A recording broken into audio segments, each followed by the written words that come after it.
Bulletproof Radio, a state of high performance. You're listening to Bulletproof Radio with Dave Asprey.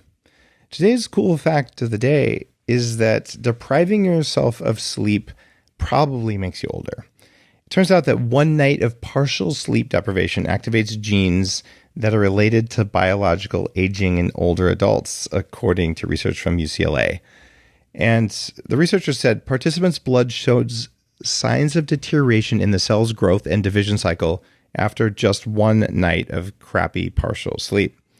And this is cool. A lot of the science that they talk about, especially in the US government's garbage nutritional recommendations, are basically correlations. Oh, we notice when people do this. But this research is different because it was causal. And the researchers say the findings link sleep deprivation to the molecular processes associated with biological aging. And they use the word cause in that instead of correlate. And they're saying insufficient sleep can increase risk of chronic disease by basically making you old.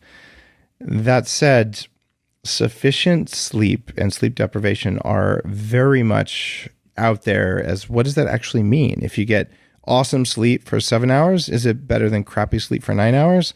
The jury's out, although clearly if you've been listening for a while, you know my perspective on that stuff. Today's show is going to be pretty incredible because, as you probably guessed by now, we're going to be talking about sleep. And this is an area of huge passion for me. If you read Headstrong, if you are about to read my new book, Superhuman, that you can pre-order now on Amazon if you want to do that, you'll learn about sleep and aging and how I've gone from hating sleep and restricting myself to 4 or 5 hours a night for a while when I was starting Bulletproof, just because it was in the way, to now happily getting 6 hours, but getting as much deep and REM sleep as a 20-year-old. You'll know that this is one of the areas of hacking. My wife puts up with me sleeping with EEG headbands on just to see what's going on in there.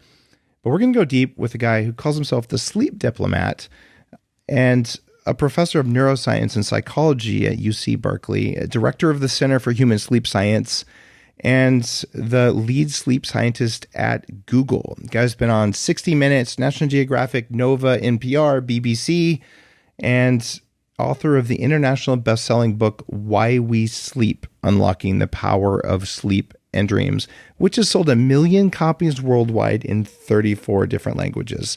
In other words, that book kicked the Bulletproof Diet's ass, which is about half as many languages and half as many copies.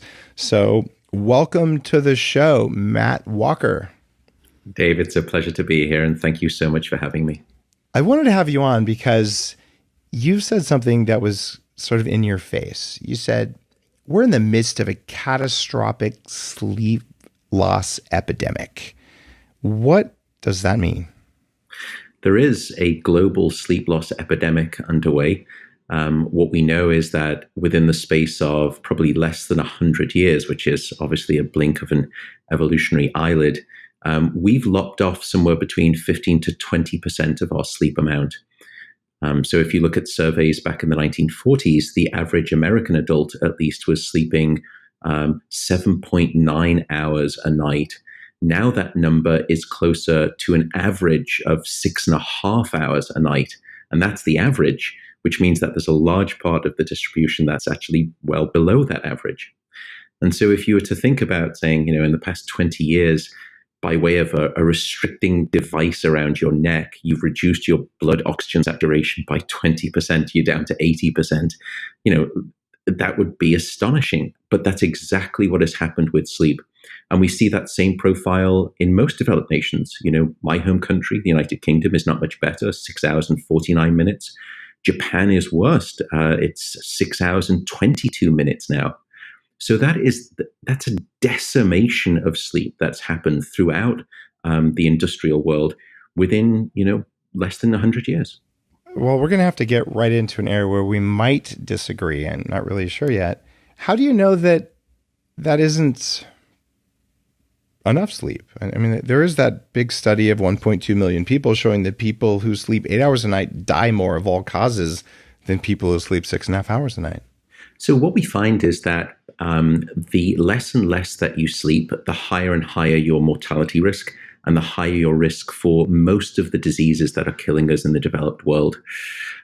There is actually, though, a very interesting curve to that mortality risk. And you're right that once you get actually above 9 hours of sleep, your mortality risk then increases significantly. So it's not a U-shaped function. It's more like a J-shape function, kind of a J turned backwards, as it were. So in other words, mortality risk on the vertical, less and less sleep as you go to the left, the higher and higher your likelihood of dying is. But once you get past about 8.5 to 9 hours, there is a hook up in the mortality risk. And at first, it seems like perhaps that's telling us if you sleep too much, you're going to die at a younger age. However, I think the media has been misinformed. If you actually look at those studies, what seems to be happening is that hook is caused by people who are very sick. And what we know, so these are people with usually infectious diseases or cancer. Yeah. And what was happening there is that sleep is the best sort of health insurance policy, and it's the best immune and healing process that we know of. And when you are sick, I think everyone knows you just want to curl up, get into bed, and sleep it off, essentially. And sleep, we know, actually responds to infection. It's a very well replicated finding. What was happening here, we now believe, is that those people were so sick and their bodies and brains were calling up more sleep to help the fight against the disease. But the disease was just too much for sleep. So it artificially looks like, sleeping more is bad for you, but that does not seem to be the case. All right. I love that answer. To put it in one sentence, basically, sick people need more sleep. That's right. Sick people sleep more and they need more sleep. But I do want to actually almost come over to your side, and this may be strange coming from a sleep scientist. Let's just go a little bit further with the thought experiment, though. Could there be a thing as too much sleep? I actually think yes, there could be. Yeah. And the reason I believe that is because it's no different for any of the other 3 critical ingredients of life: food, water, and oxygen. So can you overeat? Yes, you can. Yeah. Can you actually get too much oxygen? Yes, it's called hyperoxemia, and it will cause free radical damage to brain cells. Can you overhydrate? It happened in the 1990s with the ecstasy craze, where governments were saying, when you go to the dance clubs, please drink water. People drank too much, their blood pressure went up, and they had cardiovascular events. So in all of these things, there is a sweet spot, and getting too little and too much seems to be a problem. Are most people in danger of getting too much sleep? Au contraire would be my response. Okay, full agreement with you there. I knew we were going to find some common ground here. But there's a kind of the opposite side of the coin here. If sick people need more sleep, wouldn't it follow that exceptionally healthy people need less sleep? If sleep was only there to actually, for example, support your immune system, you could imagine that would be the case. But it's not. There is no single major system within the body: reproductive system, cardiovascular, thermoregulatory, metabolic, or upstairs in the brain in terms of a neural process. There is no single system of the body or the brain that isn't optimally enhanced by sleep when you get it, or detrimentally impaired when you don't get enough.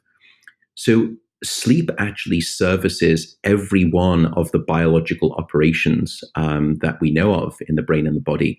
And so therefore, just because your let's say your immune health is good, doesn't mean that your cardiovascular system doesn't also need sufficient sleep, or your reproductive system doesn't need sleep, or your brain and your neural processes, particularly in fighting things like Alzheimer's disease, doesn't need sleep.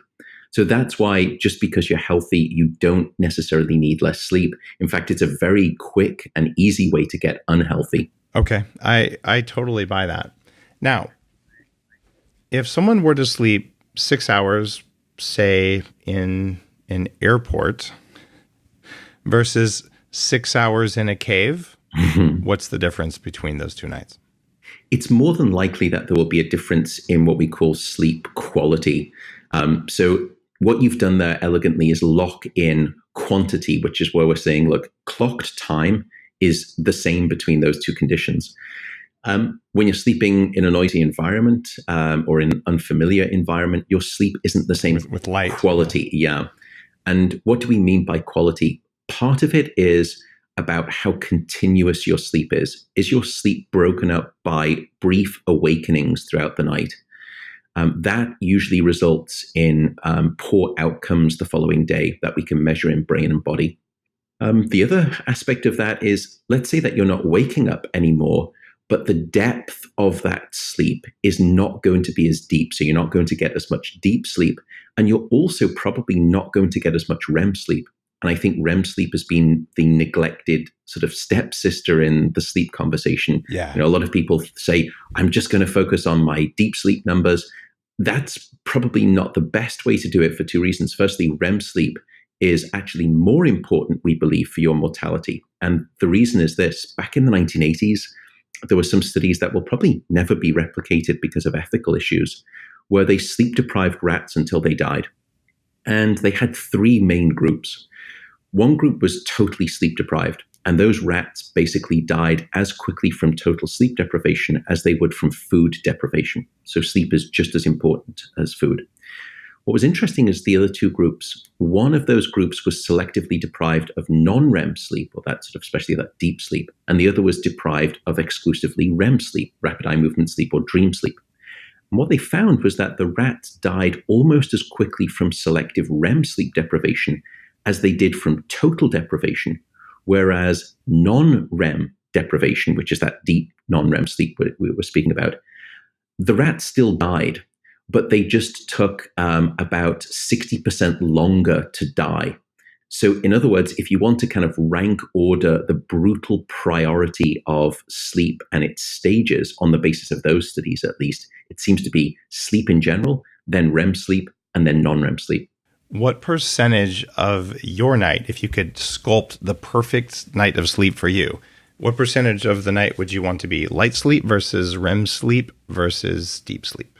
So typically what we see in the healthiest people, and I guess that's the best barometer, you would probably want to be seeing somewhere between 25 to 30% of deep non-REM sleep. For REM sleep, somewhere between 20 to 25%. And I'm giving ranges here, so the numbers may not all add up, but it's an estimate. And then you want about 45 to 50% of lighter non-REM sleep, which is what we call stage 2 non-REM sleep. And I should note that that other type of non-REM sleep is actually critical. It's the most prolific stage of sleep that all of us experience, light non-REM sleep. And you could well imagine thinking, well, that's just the stage that you have to go through to get down into deep non-REM or to go through to get up into REM sleep. So it's kind of just junk sleep. It's quite the opposite. We're now finding that that type of sleep is packed full of things that we call sleep spindles, which are these short bursts of electrical activity that happen for about a second or a second and a half. And for example, those sleep spindles are essential for learning and memory functions. So, it doesn't surprise me when I take a step back and we were to ask, well, which stage of sleep is more important? And the answer is they're all important, because sleep is the most idiotic of all evolutionary behaviors for lots of reasons. And if Mother Nature could have excised any one of them because it was functionless, I well imagine she would have done that, thousands, if not millions of years ago. But the fact that all of these sleep stages have fought their way heroically through every step along the evolutionary path must mean that all of them have a unique and important contribution to make. And that's exactly what we're discovering. There's also the argument that Mother Nature didn't really evolve us to live in the world where, we got all the food we need and tigers aren't really going to kill us. So some of those sleep things that evolved over all this time for the world we lived in might not be as relevant for where we are today. Do you think there's a possibility that in a world with just a different level and type of stress and a different amount of environmental control, nutrient availability, that sleep itself will change, maybe evolutionarily or maybe even consciously? Yeah, it's a fascinating question. Actually, well, I'll come back to one thought about that. But I think sleep will evolve. Certainly, what we know, if you look back across the millennia, we obviously emerged from apes, and there was something fundamental about the transition from tree to ground that happened. That when we as hominids essentially came out of the trees and onto the ground, the amount of REM sleep that we had shot up dramatically. And in fact, we are unique in the entire animal kingdom, or at least the mammalian kingdom. We have twice the amount of rapid eye movement sleep than any other species that we've measured. And so I make that point because it tells us that there were critical inflection moments during evolution where sleep changed for reasons that we still don't yet understand. There's some theories as to why. Will it change again? Undoubtedly so. Will it be, what is the time frame of that? I don't think we know. But what we do know right now is that from populations that we take in this present moment, in the current evolutionary state of our electrified society, when you take someone below 7 hours of sleep, we can measure objective impairments in their brain and their body. If you had to stack rank this sleep, let's say you're only going to get 6 hours of sleep because you're going to catch a flight tomorrow, or because you have screaming children, or all the reasons that people cite for not getting the amazing, perfect 8 hours of sleep. Even though they're all important, is it REM, then deep, then stage 2 non-REM? Is that the order of prioritization? The inherent danger with that question is you have to ask, what are you trying to optimize for?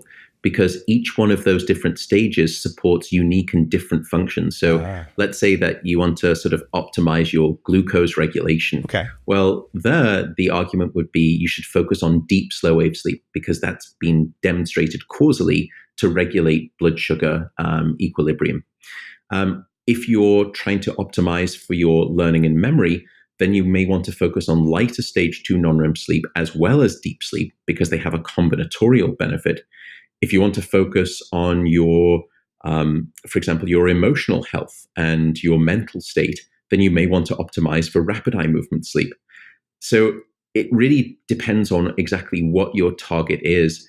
And unfortunately, as human beings, you don't want to shortchange on any one of those, and you will pay the price no matter what.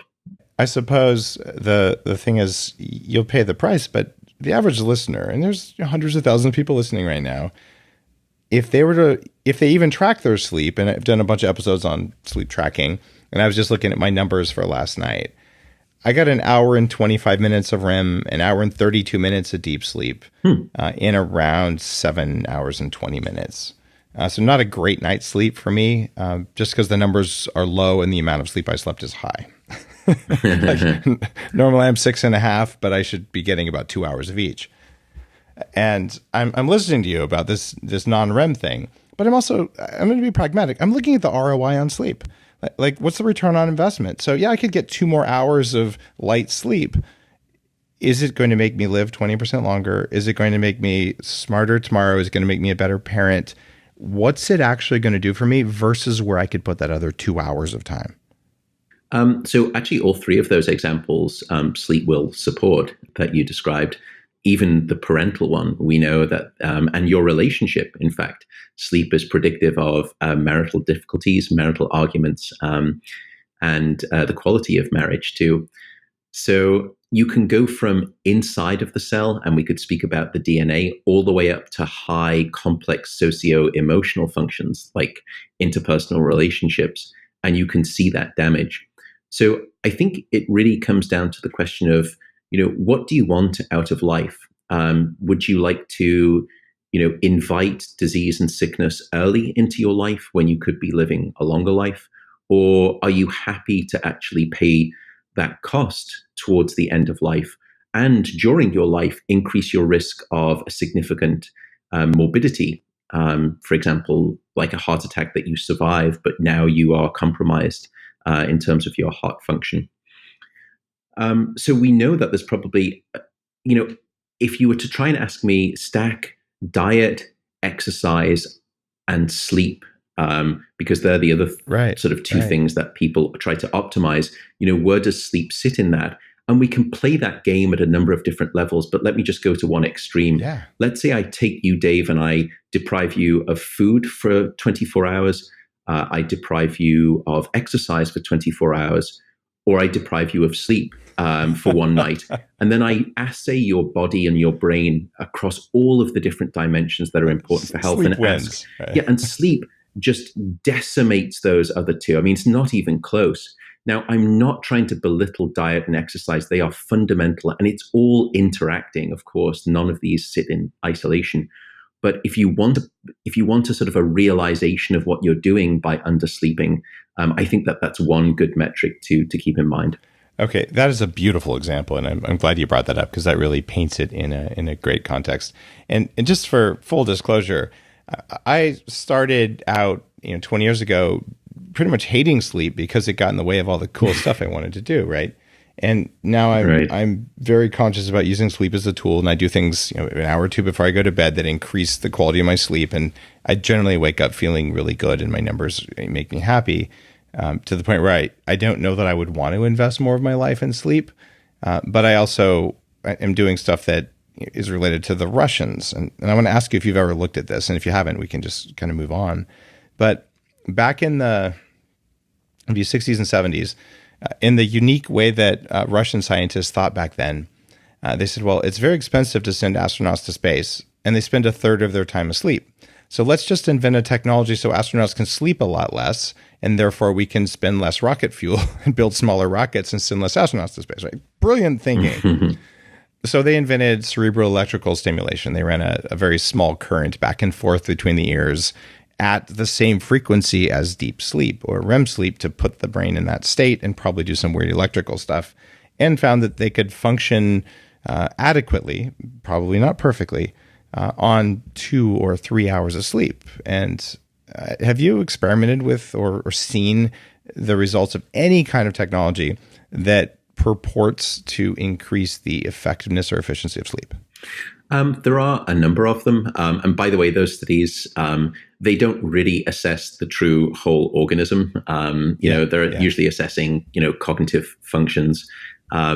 So I think it's to be mindful of. But you have tumors, but your brain works. That's right. Yeah. Oops, they're not going to measure that. Your systolic blood pressure just went from 120 to 165 within the space of 8 hours. But don't worry, you're fine. There are several things that people could do to try to augment their sleep and get better sleep in the mold that you're talking about. One is actually temperature. So it's mostly effective for deep sleep right now. But what we know is that your body needs to drop its core temperature by about 2.5 degrees Fahrenheit to initiate sleep and then to stay asleep. And it's the reason you will always find it easier to fall asleep in a room that's too cold than too hot, because too cold is taking you in that right temperature direction for good sleep. And there were some studies done, and we've played around with this too, where you kind of essentially strap someone in what looks like a wetsuit that has all of these veins running all over it, these capillaries, and then you as the experimenter control the water flow in those capillaries, and you can warm the water up or you can cool it down, and you can do that to any part of the body discreetly. And what they were able to do is that by essentially warming the surface of the hands and the feet, they were able to charm the blood out of the core of the body, and therefore your core body temperature plummeted as a result. And that increased deep sleep in young adults, but it even more dramatically increased deep sleep in older adults and those with insomnia. So temperature seems to be one of the ways that we can manipulate at least deep quality of sleep. If people are struggling with sleep, there's another technique called cognitive behavioral therapy for insomnia, or CBTI. And that has really proven markedly efficacious. It's now no longer the question is, does CBT help improve the quantity and quality of your sleep? The question's now in the research field that we're doing, is that sleep improvement actually improving other downstream sort of consequences? And there are now some great studies showing that it markedly improves your mental health. It decreases your paranoia, it decreases anxiety, it decreases rates of depression. So there are a couple of methods that you can sort of, some clinical therapeutic, others environmental that you can play around with too. Light is another one of those things that we could speak about if you wanted to. But yeah, Sachin Panda came on and talked a lot about light and biology. And one of my portfolio companies actually makes glasses that block all frequencies of light that affect the SCN.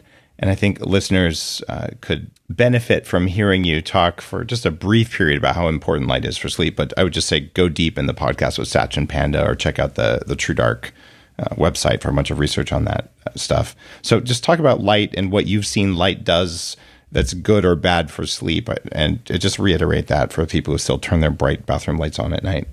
So yeah, and Sachin is fantastic. We know each other very well, but him, yeah.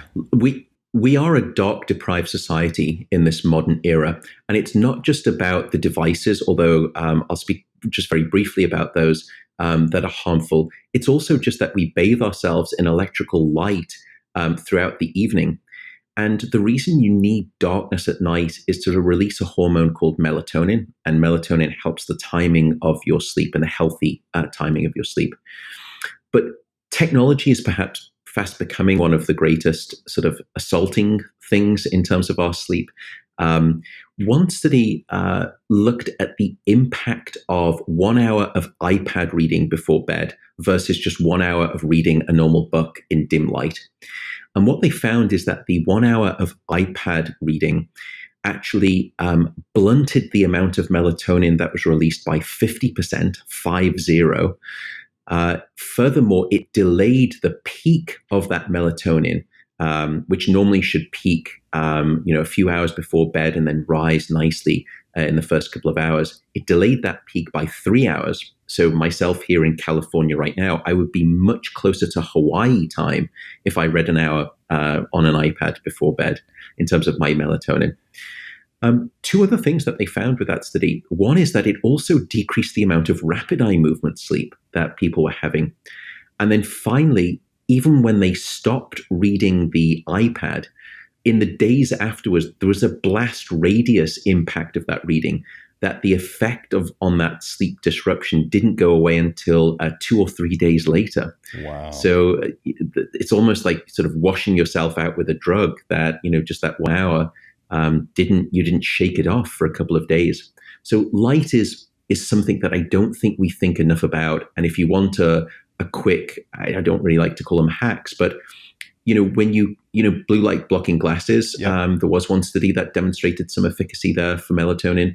The other way that you can do it is just turn down half of the lights in your house before you go to bed. You would be surprised at how soporific that feels. And it really does make you sleepy. And then, eye masks and sort of block out curtains throughout the night if that's your thing. It's ridiculous how much just dimmer switches can change your life. And you go to my house, there's dimmer switches on everything. We don't use white LED light bulbs. We use halogen bulbs because they dim better and they have a more natural spectrum that's less blue. And at night we have red night lights, or even red full-on a few lamps, and all of my exterior lighting is red. So the difference in the quality of my sleep, and if I look at screens or whatever, I wear the glasses, and the glasses from my company they're red, and they block violet and green and blue and other things for the melatonin effect. But I double my deep sleep on my sleep ring if I do that versus walk around the way I used to. So I found that between temperature, which you recommend, and light, as well as just not eating too close to bedtime, and then a couple of supplements. The supplements for me help the REM, but for my deep sleep, it was all about just turning down the lights. But your studies show that it's actually affecting REM sleep, not deep sleep. What is the hack that raises REM sleep the most other than lights? There's actually very few hacks for REM sleep, it turns out. One of them may actually be that we're just exploring right now and we don't have enough data, is reverse engineering the deep sleep hack, which is if you look at the circadian profile throughout the night, and circadian just means your sort of 24-hour biological rhythm, your core body temperature starts to go down before bed. It hits its rock bottom core temperature around 3 or 4 in the morning, it stays there for about another hour, and then it will start to rise back up in the late morning. Why is that important for REM? Well, your deep sleep and your REM sleep are not evenly distributed throughout the night. you have most of your deep sleep in the first half of the night, and you have most of your REM sleep in the second half of the night, especially, in fact, in the last quarter of the night, which parenthetically, by the way, should give people pause, because if you were to say, look, I normally get 8 hours of sleep and I only got 6 hours last night, so I lost 25% of my normal sleep. I lost 2 hours from 8 hours, 25%. That's true, but it's not quite true, because yes, you lost 25% of your total sleep, but you may have lost 80 to 90% of your REM sleep.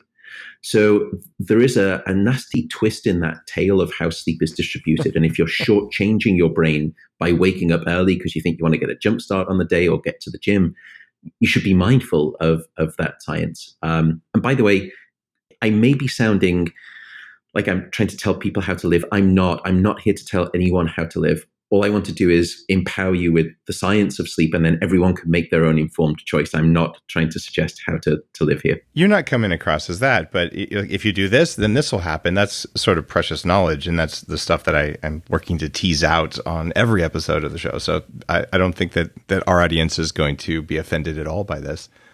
I hope not. I'm intrigued, though, because the idea that wake up at 5:30 every morning to become a better human being, you're saying that could kill your dreams.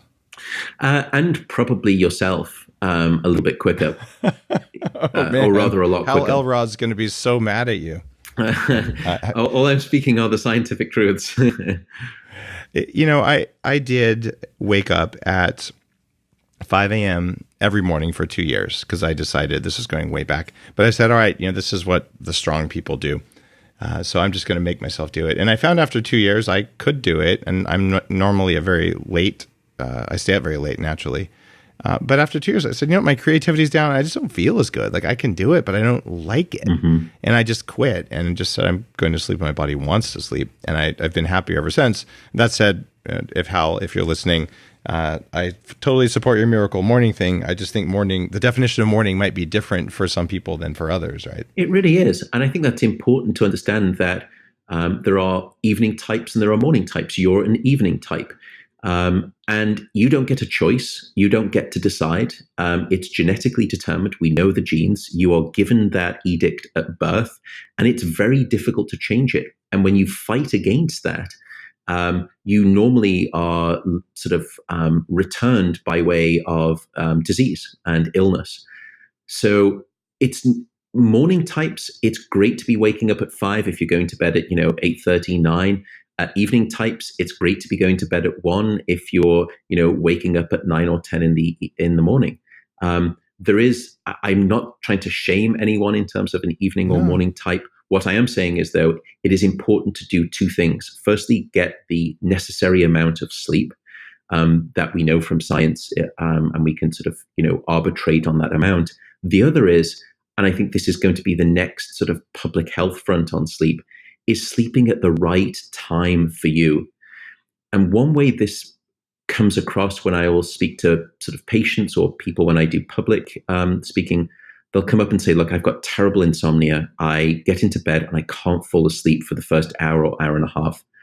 And then I ask them, I say, if you had a completely free day with no commitments, desert island, no one to wake up for, what time would you go to bed normally and wake up, do you think? And they would say, well, probably go to bed at maybe like more midnight or 1, and then I would probably wake up at like 8 or 9. And then I say, well, what time are you going to bed now? And they say, well, I go to bed at 10 because I want to wake up at 6 to sort of get my day started. So what's happening there is that they've placed their sleep 8-hour window in a way that is mismatched against their biological, what we call chronotype, morning type or evening type. So they don't have insomnia. They're just trying to fall asleep at 10 p.m. when their brain is not ready to fall asleep. It's only going to be ready to invite sleep at midnight. And so no wonder it's masquerading as what we call sleep onset insomnia. And when you shift, you start to sleep just fine. I absolutely love hearing that. And it makes sense. Go to sleep when you're tired and wake up when you're not tired. One of the reasons that I pulled my kids out of school just very recently, we're going to try homeschooling for a year, is because the school makes them wake up in the middle of the night. Mm-hmm. from a kid perspective anyway. So I'm dealing with chronically tired kids who are kind of miserable in the morning and super tired. And no matter how early I put them to sleep, they're just waking up too early because school is prioritized around work. And I think the value of letting the kids sleep when teenagers or preteens, in my case, want to sleep, it's just worth it for a growing brain that I'm willing to deal with the extra work involved in homeschooling. Is there hope to fix the start time of school to be biologically compatible with our children? There is a movement that's underway right now, and I'm actually here in California. We had it on the bill. It got passed through the legislature last time around to delay school start times here in California, but it was not signed by the governor in the end. We're now going back, and I think we have a chance of doing it this time around. We will look back with shame and sadness at how we were trying to educate our children amnesic by starting them at school at 7:30 or 8 o'clock in the morning. We know from the data, and there is wonderfully powerful data that is, I cover it all in the book, is firstly, when children start school later, and we're talking about 9 o'clock here, the academic grades increase, behavioral problems decrease, truancy rates decrease, and psychological and psychiatric referrals also decrease. But one of the most surprising findings is that the life expectancy of kids actually increased. And you may be thinking, well, how on earth do you determine that? The leading cause of death in late stage adolescence in most developed nations is actually not suicide, it's road traffic accidents. Mm-hmm. And that is where sleep matters enormously. And I'll give you one example from Teton County in Wyoming. They shifted their school start times from 7:35 in the morning to 8:55. And those kids firstly reported getting a whole hour of extra sleep. But when they looked at that subsequent year, what you saw was a 70% drop in car crashes in that narrow age range of 16 to 18. Now, to put that in context, the advent of ABS technology in cars, which is sort of like that anti-lock brake system that prevents your wheels from locking up, that dropped accident rates by 20 to 25%, I think, and it was deemed a revolution. Well, here is the simple biological factor, getting enough sleep, that will drop accident rates by, up to 70%. So, I think if our goal as educators truly is to educate and not risk lives in the process, then I fear that we are failing our children in a quite spectacular manner with this incessant model of early school start times. Oh, man. It makes me so happy to hear you say that. I am going to take that audio snippet and put it all over Instagram because you're right about that. I remember just the torture of school when I was young. I never made it through school without falling asleep in at least half my classes every single day. And they'd always yell at me. I'm like, how am I supposed to stay awake in here? What you're teaching is boring, and I'm tired. I still actually was a good student because honestly, it wasn't that hard. You could read everything that they said in 20 minutes. But I feel you look at what we're doing to tens of millions of kids, and it's just not okay on basic human levels. So to hear someone from a big school and with your credentials say that, thank you, keep saying that. Like it's really important. Well, I think it is. It's the way that I've been approaching this now with the California legislature is sleep is actually a right of all human beings, and ergo, it is a civil right. So this delayed school start times mission it should be part of a civil rights movement. It is the civil right of our children and our teenagers to be given the chance to get the sleep that their brains need. Because when sleep is abundant, minds flourish. And when it's not, they don't. Well, I just had the hack for that come to mind. It just so happens that I am an ordained minister. I got one of those online ones so I could marry a friend one time. So I hereby now create the Church of Sleep. And if you're a member of the Church of Sleep, you can have a religious exemption for showing up for the first part of school because the leader of your new religion around sleep has just ordained that if your kids start school before 9, you are going to hell. There, problem solved. What do you think? I think it's an unorthodox but elegant solution. Only one way to deal with bureaucrats, more bureaucracy. I love it. All right, back to REM sleep. There's a guy who's been on Bulletproof Radio. His name's Dan Gartenberg, and he started a company called Sonic Sleep with an NIH grant, like $1 million grant, looking at ways to enhance deep and REM sleep using soundscapes. And the app is Sonic Sleep, and we talked about some of the results there. I've seen differences in my sleep score from using the app. Have you seen efficacy around white noise, around playing certain binaural beats, or any other sound technology for improving sleep quality other than just masking background noise? So there's some scientific studies actually done on that, and I would only really trust the scientific studies. And it's not to say that companies can't do scientific studies. I just haven't seen data from such companies providing good science. Okay. What I will say is that those experiments have been done in scientific laboratories, and there are several things that we know. There is some evidence from Northwestern University that pink noise may potentially be able to help improve deep quality sleep, although I think the consistency and reliability has been difficult to look at, or at least replicate. There is another technique where you actually are measuring the brainwaves online, and when you go into this deep sleep, you get these beautiful deep sleep brainwaves that go up and down, maybe just once or twice a second, which for the brain is very slow. Normally, the brain is going up and down 40 to 80 times per second. And as you're measuring it, what they tried to do, and this was a group in Germany, they essentially started to play tones just at the strike of midnight of each one of those peaks of the deep, slow brainwaves of deep sleep. In other words, they were almost acting like an auditory metronome to try and help amplify those deep sleep brainwaves. Yes. And they were able to increase the size of those deep sleep brainwaves, and they also showed some memory improvement. But here's the problem. If you actually, again, read into that paper, if you keep stimulating for more than a few seconds, the brain shuts down the benefit, because what happens is that the excitation in the brain gets too much. And if it continues unchecked, you would essentially go into an epileptic seizure. And the brain has lots of wonderful feedback loops that will prevent anything like that from happening within a biological realm.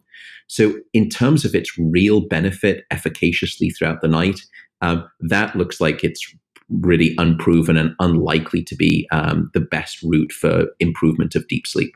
So right now, I think the sound data is unclear. I should also note, by the way, just as a counterpoint, one of the best ways that we have to selectively remove your deep sleep is to play auditory tones to you.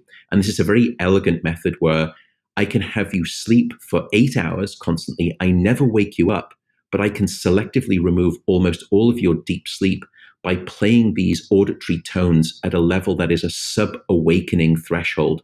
So as soon as you look like you're going down into deep sleep, I start playing these tones, and your brain sort of starts to rise back up in its alertness and goes back into light sleep. And I can prevent it from going down into the deep depths by way of playing these tones. So I think you have to be very careful with, the sound quality and exactly what you're doing with the brain. You actually may not even be increasing the deep sleep brainwaves.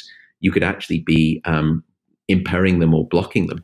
Yeah, I definitely monitor mine to make sure that isn't happening when I use stuff like that. And it's interesting. There's another study with babies and white noise. In fact, this was in my very first book called The Better Baby Book, about how do you have healthier kids with hopefully bigger brains.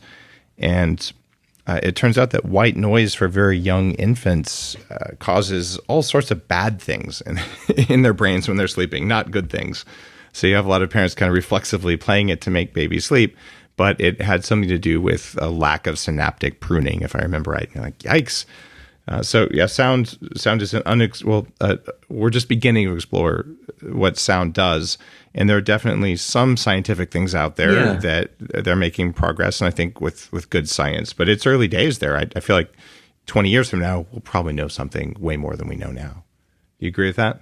I agree. And I think, I very much, we're actually exploring, some ways to do that with both electricity and also sound as well. But I think sound to me is, one of those things to just take a step back and ask, think about the way in which we sleep. As a species, and most species, they typically retreat to a place where there is usually low amounts of sound. And in fact, the brain actively shuts off its sensory gate deep inside the brain. It's called the thalamus.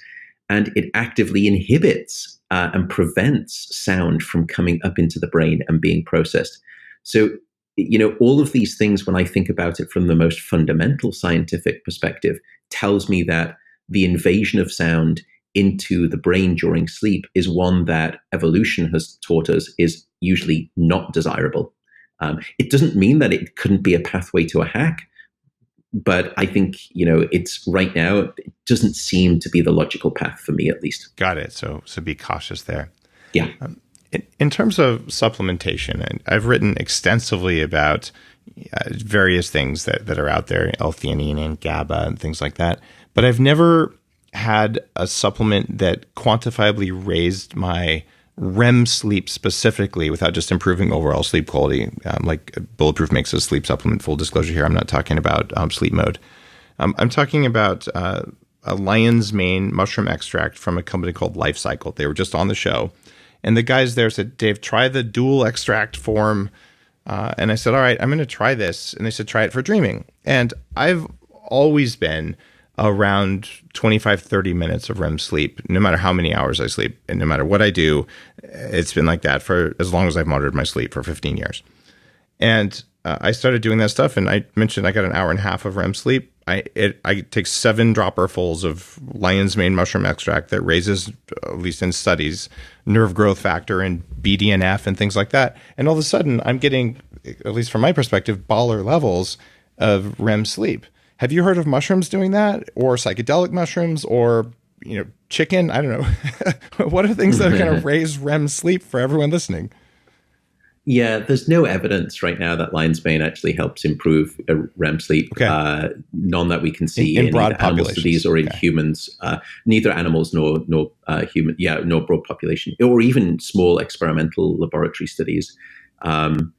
And there is some evidence that it may actually help improve some aspects of sleep, but certainly not REM sleep.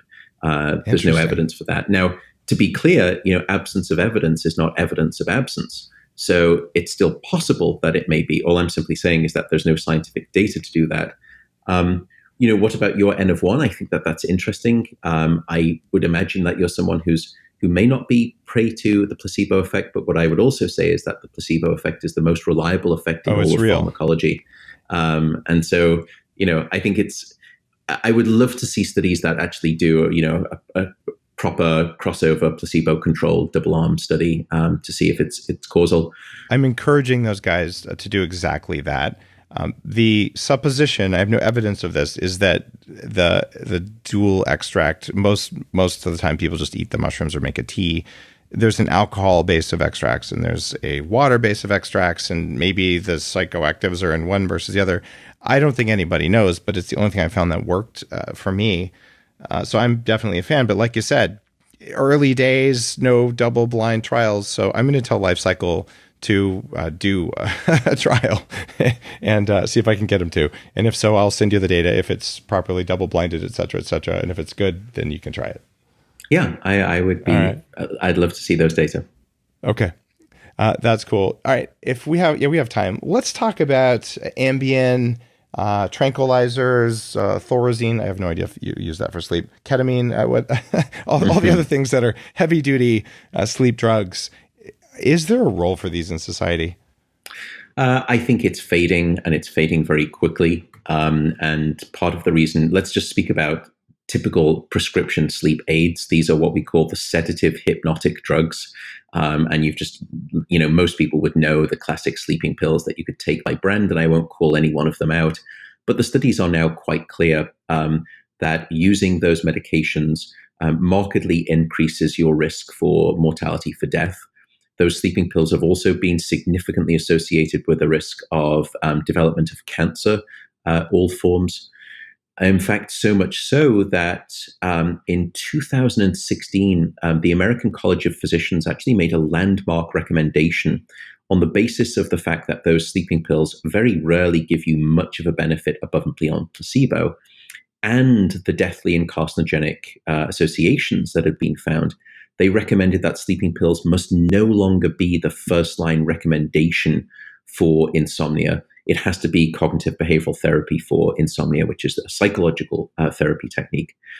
And then I think it was maybe just 20, what date are we now? Something like 26, 27 days ago, the FDA actually upped the safety warning on sleeping pills because of the dangers that were associated with them. It raised the risk category of them. So I think the time is now starting to come. And I should note, by the way, this is not an attack on those pharmaceutical companies, nor the scientists who develop those drugs. I know some of those scientists, and they are desperately trying to produce medicines that help humanity. Yeah. They're all trying to help. Yeah, but it's just the fact that those medications, unfortunately, don't help, and they do not produce naturalistic sleep. And you also, when you come off them, have a horrific, what's called a sleep rebound effect, where you go back not only to the bad sleep that you were having, but it's even worse as a consequence. So those drugs, I think, are to be stayed away from. There's also some evidence, not quite as compelling, for the use of things like antihistamines, which some people may be using in the evening. Like Benadryl. So I think that the data is less certain there, but it doesn't look great. And again, I think you can look for alternatives. I'm really concerned about people using Benadryl for sleep, and there's no doubt it does work, especially if you have you ate some old fish that night and you have histamine response, which is stimulating. I'll take a quarter of Benadryl, but if you take a whole one, there's really good data that Benadryl inhibits your ability to move memories from short term to long term. Yep. So you'll have a fuzzy memory if you sleep on that. Same with the prescription sleep medications. I didn't know that. Yeah. Ambien, or okay, I'm sorry, I won't call them out by name. The thing that rhymes with Rambien.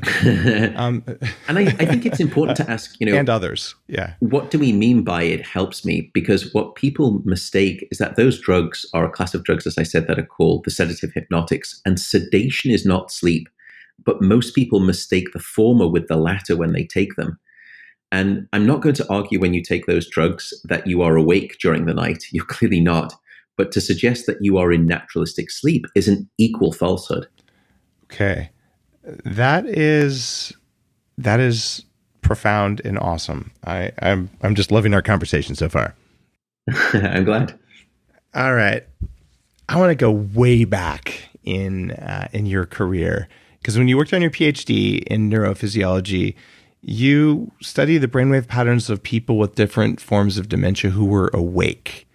What did that teach you? It taught me for 2 years absolutely nothing, because I failed to get any meaningful results. I was trying to differentially diagnose people very early on as to which type of dementia they had. Was it Parkinson's disease or Alzheimer's disease, or what we call frontotemporal dementia? And I was sticking electrodes on the head, and I was measuring their brainwave patterns, and I couldn't find any good results to separate them at all. And at weekends, I used to go home with this sort of stack of journals, and I'd have a little igloo of journals in my doctor's residence, and I'd sit there and read at the weekends. And one of those, after 2 years, journals helped me understand my mistake. Some parts of the brain in some of those dementias were sort of eating or being eaten away, and those parts of the brains were sleep centers. Whereas for other dementias, the brain regions that controlled sleep were unaffected. And I realized at that moment, I was measuring the brainwave activity of my patients at the wrong moment in time. I was measuring them when they were awake, and I should be measuring them when they were asleep. And so I started doing that and got wonderful results. That led me to the question, well, if sleep is so disordered in these patients, is it not just a symptom of Alzheimer's disease, but perhaps it is a causal trigger? And at that point, I asked the question, well, then why do we sleep? And at that point, 20 years ago, no one could answer that question. The best response we had was, you sleep to cure sleepiness, which isn't very helpful. Now, 20 years on, we know we've had to actually upend the question. We've actually had to ask, is there anything in the brain or the body that isn't beneficially improved when you get sleep? And the answer seems to be no, there's nothing we can find. So that set me on a journey to discover why we sleep. And it created a love affair that lasts with me to this day. I am still deeply enamored with sleep. And I thought I was going to solve that question within just 2 or 3 years as to why we slept, and then go back to my work with Alzheimer's disease. And I didn't realize that some of the most brilliant minds had tried to answer that question and failed. And, hard questions will meter out their lessons no matter who is asking them. And I got schooled. And 20 years on, I'm still in part asking that question, but I've finally been able to come back full circle. And we now do a lot of work with the causal relationship between a lack of sleep and Alzheimer's disease, not just the associational one anymore.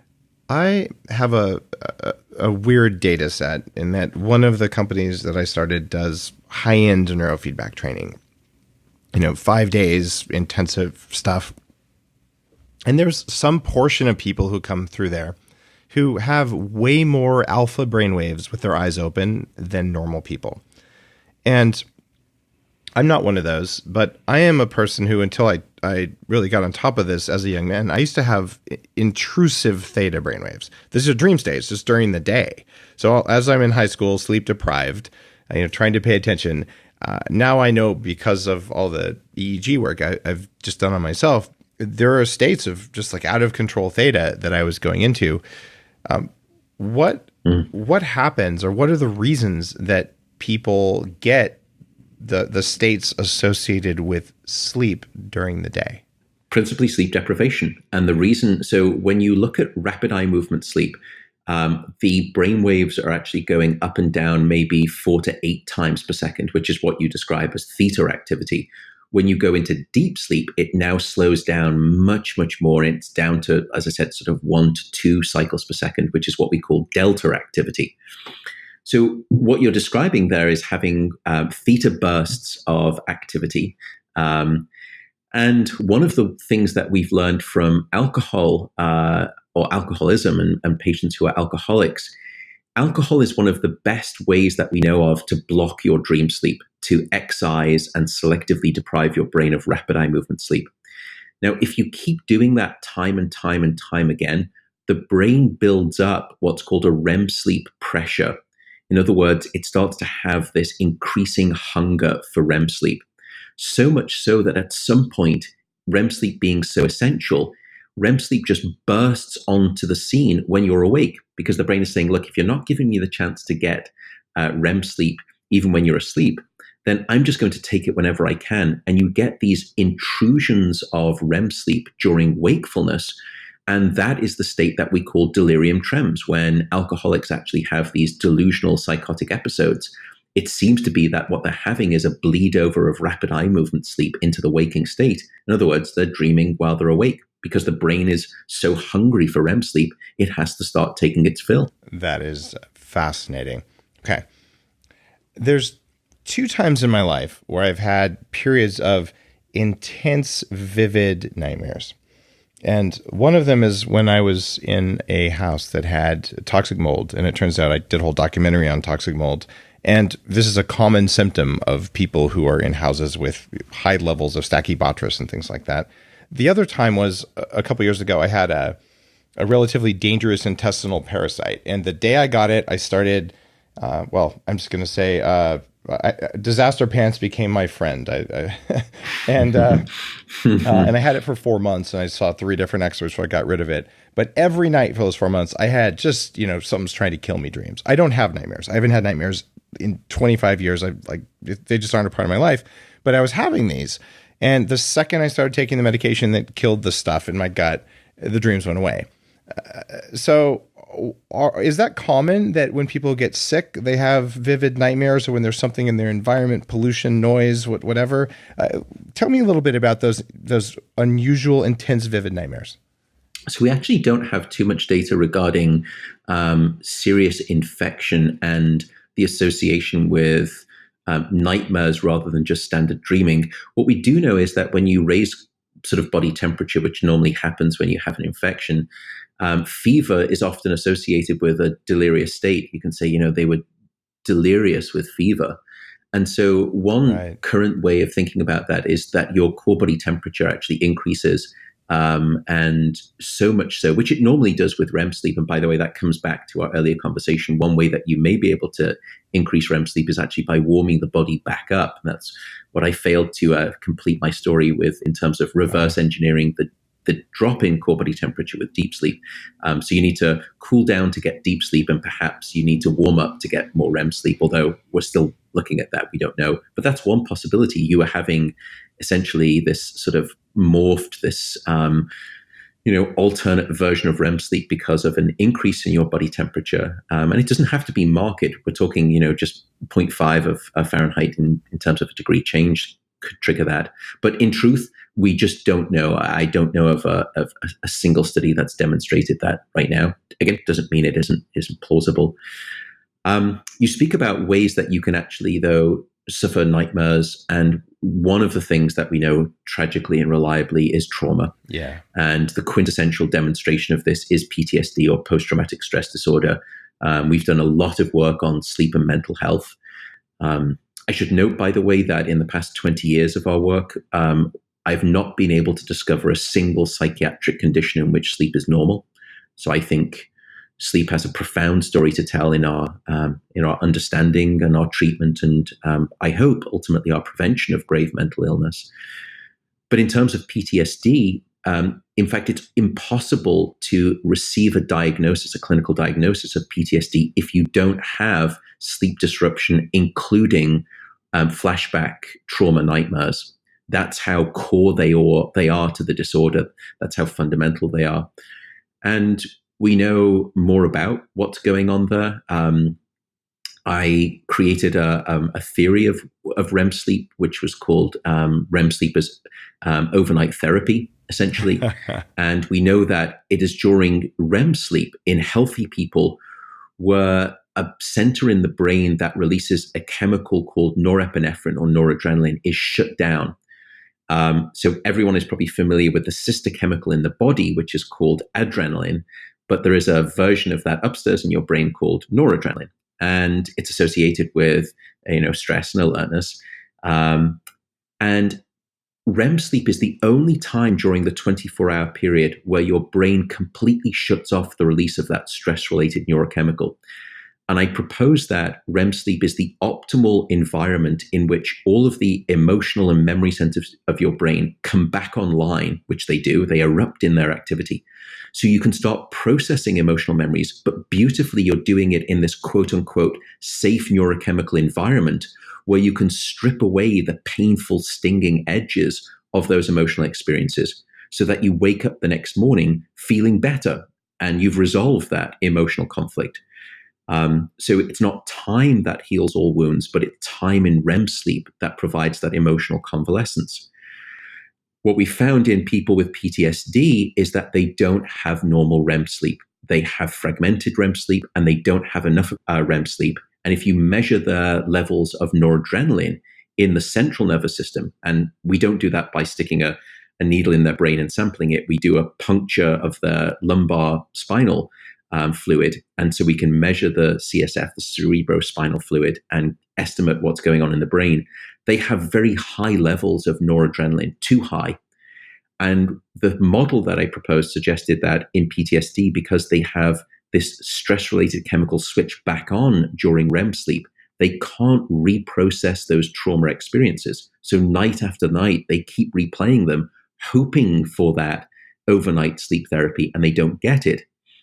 And then we started working with a psychiatrist in Seattle called Murray Ruskind, who did some great work. He did this work before I actually, he didn't know of my theory and my theory didn't know of his data, but he'd been giving a drug called Prazosin to his PTSD war veterans that he was treating. And that was given for their blood pressure because it helps lower blood pressure. And it's a generic drug. So it turns out that it crosses the blood-brain barrier and also impacts the brain. And they were coming back and they were looking and they said, your blood pressure's better. And the patients were saying, but I'm no longer having those trauma dreams. And what was happening is that drug, Prazosin, actually decreases the amount of this stress chemical. And what we believe then was happening is that finally they'd decrease the amount of that stress-related chemical in the brain during REM sleep. It allowed them to process those memories normally and naturally so that they could start to resolve the trauma. And after, many years of work, it has subsequently now become one of the only medications that's approved for prescription of PTSD nightmares in the veteran community. God, you're blowing my mind here. One, I haven't ever come across that before. I definitely had PTSD. It was something I worked through largely 20 years ago. And I did have crappy REM sleep, which we already talked about. But unlike most people 20 years ago, I have my numbers for my epinephrine to norepinephrine ratio. And if I'm remembering this right, they said you were dealing with burnout if you were above 8, and my number was 45. It might have been my norepi to epi ratio. But I was completely like beyond blown out. And I dealt with the PTSD stuff and, resolved that. And now my levels are much more normal.